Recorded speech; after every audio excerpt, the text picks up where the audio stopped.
Hello students, स्वागत है आपका pi classes bye Sachin Malik में। आज का टॉपिक क्लास 9 के लिए वर्कशीट नंबर 13, जिसका टॉपिक है परिमेय संख्याएं।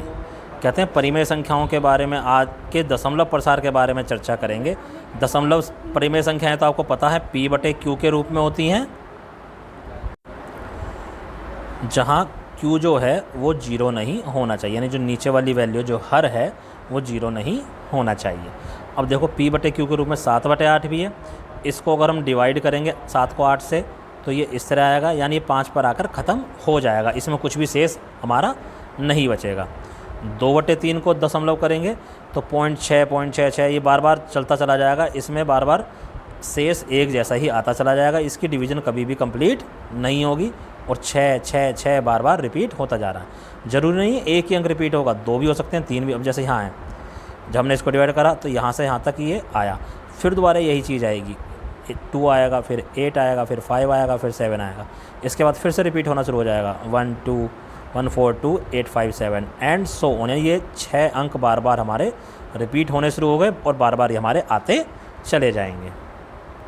ठीक है, तो हमारे को यही पता चलता है कि या तो दशमलव प्रसार का अंत हो जाता है या अंत नहीं होता और अंकों की पुनरावृत्ति होने लगती है। 2 प्रकार के हमारे दशमलव अंक होते हैं इसके, और थोड़ा अच्छे से समझते हैं। देखो इधर, जैसे 7/8 के उदाहरण में 0.875 आया, बस इससे आगे इसमें कुछ नहीं आएगा। ऐसे ही 4/5 को करोगे तो 0.8 ये आ गया। तो ये हमारे शांत दशमलव प्रसार होते हैं। ठीक है, और 2/3 जो ऊपर करा था 1/7, जिसमें भागफल के अंक बार बार दोहरा रहे हैं, इसको हम कहते हैं अनवसानी आवर्ती। ये नाम याद रखना, इसको हम अनवसानी आवर्ती कहते हैं। इसमें अंक या अंकों के समूह, यानी एक अंक भी रिपीट हो सकता है, 2 भी हो सकता है, 3 4 5 कितने भी अंक रिपीट हो सकते हैं। जैसे यहाँ पे 1 अंक रिपीट हो रहा था और यहाँ पर हमारे ये 6 अंक रिपीट हो रहे थे, तो जो अंक रिपीट हो रहा है उसी के ऊपर हम ऐसे बार लगा देते हैं, क्योंकि 6 रिपीट हो रहा था, 6 के ऊपर बार लगा दिया। यहाँ हमारे 1 4 2 8 5 7 ये पूरा ग्रुप रिपीट हो रहा है, तो इस पूरे ग्रुप के ऊपर बार लगा दिया, इससे पता चल जाता है। कहता है आइए निम्नलिखित के दशमलव प्रसार ज्ञात करें, उन्हें शांत और अनवसानी आवृत्ति में करें। अब आपको क्या करना है, डिवाइड कर करके देखने हैं। 5 को 8 से डिवाइड करते चले जाओ, फिर देखो जो कंप्लीट डिवीजन हो जाए वो शांत दशमलव, जो कंप्लीट ना हो वो अशांत। वैसे अगर आप डिवाइड करोगे तो ये शांत आएगा, ये भी शांत आएगा और ये भी शांत आएगा। कहने का मतलब ये है, इसको देख के ही पता चल जाता है। 8 क्या है, 8 में सिर्फ 2 ही आएगा। तो ऐसे हर जिसमें सिर्फ 2 आए या 5 आए वो शांत होते हैं। इसमें खाली 2 आ रहा तो ये भी शांत होता है, इसमें खाली 5 आ रहा तो ये भी शांत होगा। अगर इसके अलावा कुछ और हो, जैसे 3 आ गया, 7 आ गया, 11, ये अशांत होंगे। ठीक है, आप चेक करके देख लेना इनको। अगर ये कंप्लीट डिवीजन हो जाता, इसके बाद आता है अब कुछ ऐसे नंबर भी हमारे पास होते हैं, जैसे ये नंबर है, दशमलव चलते जा रहे हैं और ना ही इसमें कुछ रिपीट हो रहा। देखो कुछ भी देख ले लो, कोई भी अंक या अंकों का समूह इसमें रिपीट नहीं हो रहा, तो उनको तो हम बोलते हैं अनवसानी आवर्ती, इसको हम बोलेंगे अनवसानी अनावर्ती।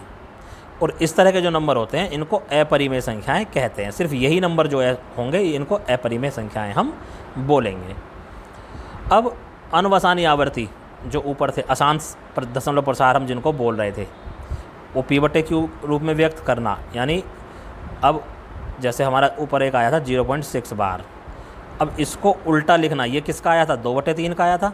जब 2/3 को डिवाइड करा तो ये वैल्यू आ गई। अब अगर हमें ये चीज़ दे रखी है तो ये बताओ इसको P/Q के रूप में कैसे हम व्यक्त करेंगे।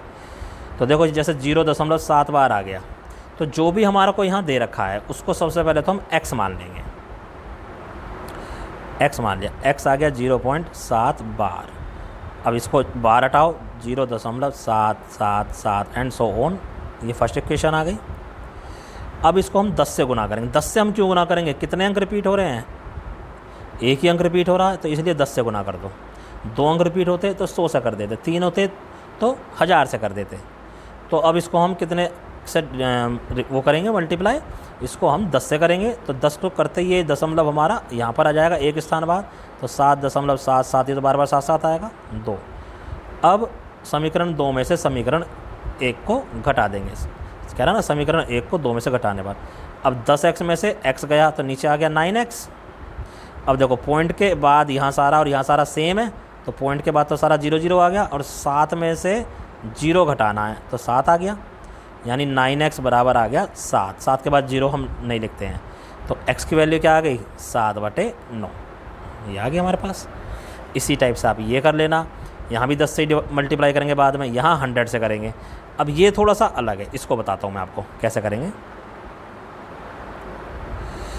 देखो x बराबर क्या है 0.47, सिर्फ 7 के ऊपर बाहर है, ये ध्यान रखना। तो x आ गया 0.4777, बस यही रिपीट होता जाएगा। ये फर्स्ट इक्वेशन आ गई। सबसे पहले तो देखो बार कितने के ऊपर नहीं था, इसके ऊपर बार नहीं था, ठीक है।